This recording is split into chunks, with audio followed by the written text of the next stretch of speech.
Coucou, bienvenue sur les messages de Stéphanie. Donc aujourd'hui, on se retrouve un petit peu pour une introduction un peu spéciale où, comme d'habitude, en 2024, je vous avais fait chaque signe astrologique concernant la planète Vénus.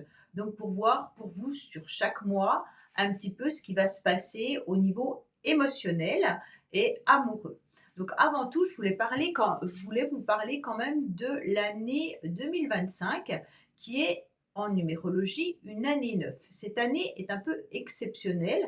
Après avoir passé une année 8 un petit peu compliquée et difficile sur plusieurs points, on voit que l'année 9, elle va nous demander à faire un grand nettoyage, un grand balayage de ce qu'on ne veut plus trop dans sa vie.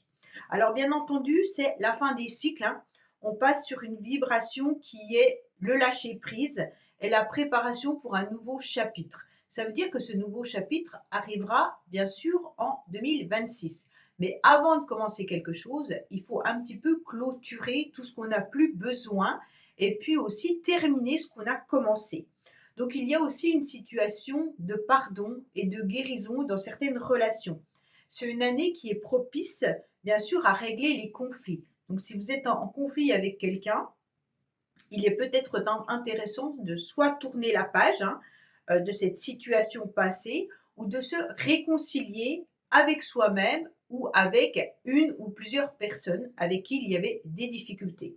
Bien entendu, le 9 invite aussi à se concentrer sur des causes plutôt collectives et à développer une vision un petit peu humaine. Donc le 9 en numérologie, c'est l'aide aux autres. C'est également tout ce qui est associatif, bénévolat.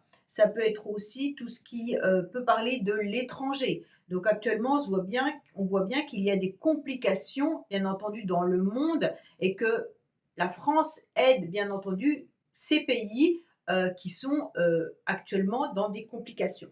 On voit bien que c'est aussi un moment de réflexion sur ce qu'on a envie d'accomplir et puis aussi un petit peu les leçons de vie.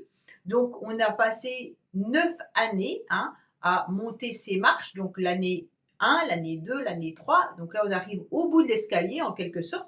Et on regarde un petit peu l'évolution qu'on a eue pendant ces 9 ans. Et donc, on est en train de voir ce qu'on a envie de garder depuis ces 9 années et ce qu'on n'a plus envie de garder.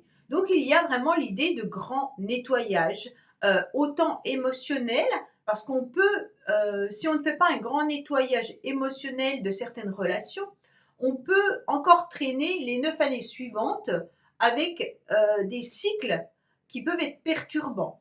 Ça veut dire que si vous êtes dans une relation que vous savez pertinemment qu'il serait bien de clôturer et que vous ne le faites pas en année 9, il y a des grandes chances que vous replantiez des petites graines d'espoir en 2026 et que vous repartez sur des complications pendant un certain temps jusqu'à l'année suivante et ainsi de suite jusqu'à quand que vous arriviez à nouveau à l'année 9.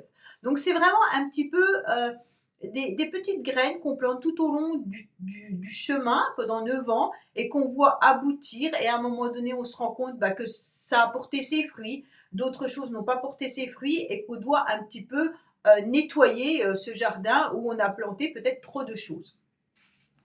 En tous les cas, cette année, elle est importante. Si vous ne vous plaisez plus au niveau professionnel, d'envisager peut-être une reconversion ou alors une formation ou déjà de commencer à chercher pour qu'en 2026, vous soyez prêt à mettre le pied à l'étrier. Ça veut dire en quelque sorte qu'on prépare le terrain.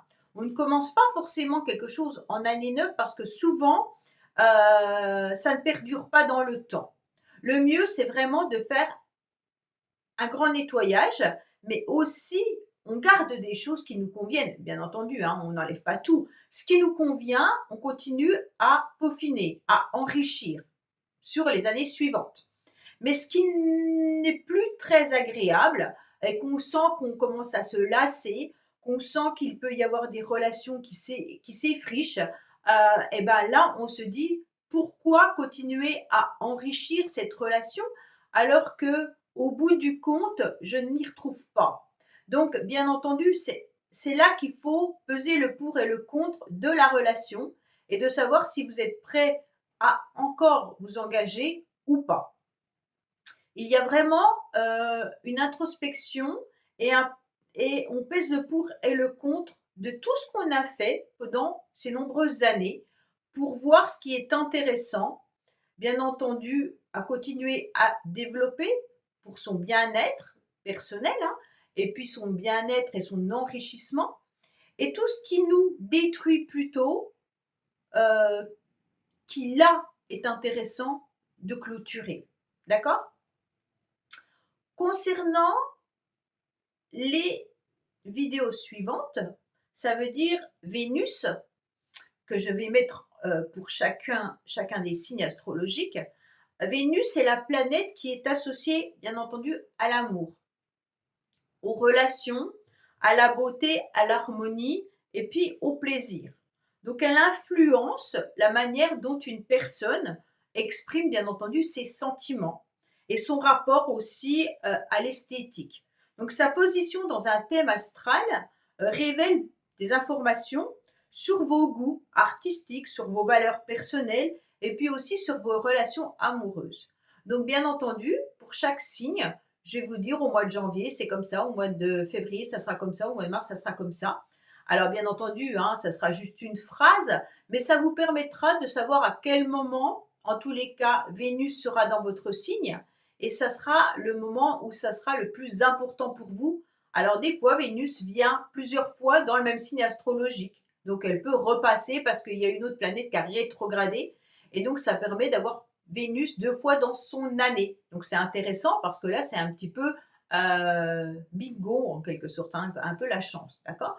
Donc c'est une période où on a beaucoup de charme, beaucoup d'harmonie, où c'est que la relation avec l'être aimé est beaucoup plus importante. Si on est célibataire, bah, qu'on peut rencontrer quelqu'un de plus intéressant. Voilà. Et neutre, bah, c'est qu'il ne se passe pas forcément grand-chose. Et puis après, bah, il y a l'hypersensibilité, il y a des moments où c'est un petit peu plus fragile.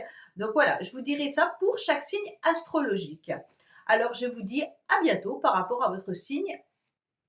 Vous pouvez écouter bien entendu les autres vidéos sur les messages de Stéphanie. Coucou les vierges, bienvenue sur les messages de Stéphanie. Donc on se retrouve pour Vénus avec votre signe vierge tout au long de l'année 2025, mois par mois.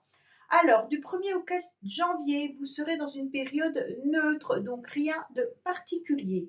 Du 5 janvier au 4 février, donc Vénus sera en opposition avec vous.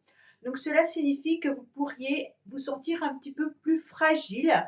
Et puis, il faudra éviter un petit peu tout ce qui peut être friction et ne pas vous oublier parce que vous, en tous les cas, les vierges, vous êtes un signe où vous aidez énormément les autres.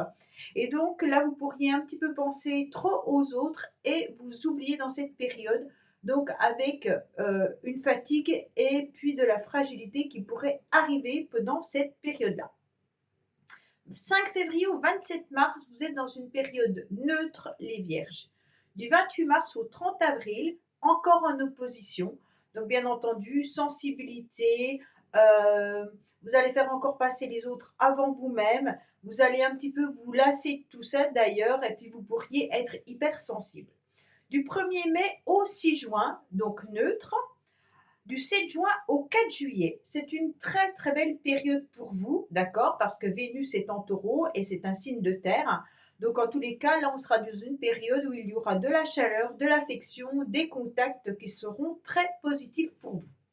Du 5 juillet au 30 juillet, attention, vous pourriez être dans une dispersion affective, donc trop dans l'attente par rapport à certaines personnes, certaines relations, certains messages.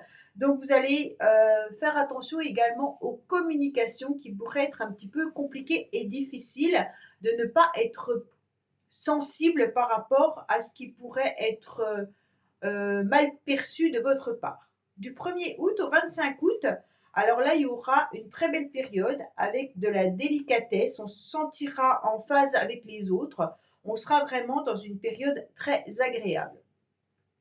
Du 26 août au 19 septembre, c'est une période neutre. Du 20 septembre au 13 octobre, donc là, vous prenez votre agenda, vous notez cette période. Pourquoi? Parce que Vénus sera dans votre signe, donc en Vierge. Donc c'est la meilleure période de l'année, où alors là, tout est mis en lumière avec beaucoup de capacité à être heureux, bien entendu, d'avoir des relations affectives beaucoup plus agréables, des échanges qui vont finalement très bien passer. Vous aurez du charme, du charisme, donc on ne rate pas cette période-là. 14 octobre au 6 novembre, période neutre. Du 7 novembre au 30 novembre, très bel aspect pour vous, côté passionnel. Alors là, on est plus sur du tactile, hein, tout ce qui correspond bien entendu au corps, au rapprochement de l'autre, au toucher, sera une très belle période au niveau, pour une passion peut-être amoureuse. Du 1er décembre au 24 décembre, on fait attention à son hypersensibilité, à ses émotions, car là, on pourrait être aussi dans une période de fragilité. 24 décembre au 31 décembre, c'est une période très protectrice pour terminer l'année. Donc tout ce qui concerne le plan relationnel et affectif sera euh, agréable pour vous en fin d'année. Voilà mes vierges, bah, écoutez, j'espère que ce tirage vous aura parlé. Je vous dis à bientôt sur les messages de Stéphanie. Au revoir. Merci d'avoir écouté les messages de Stéphanie. N'oubliez pas, bien entendu, de liker, vous abonner et commenter. Je vous dis à bientôt pour d'autres vidéos.